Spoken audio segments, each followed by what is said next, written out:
Look what I've got! Happy Friday, everyone!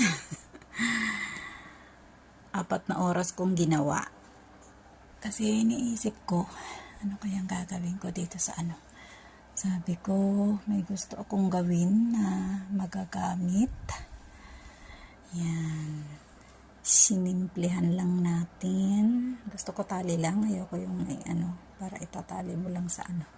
Pag magta-travel ka, lagay mo lang doon sa ano ng backpack mo, itali mo lang sa may sling bag mo, ganun. Yan. Travel pillow guys, DIY by yours truly. A complete. Hindi kasi nakikita yung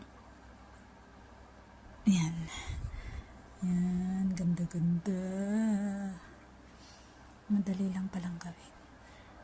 Walang 4 na oras, mga 3 oras.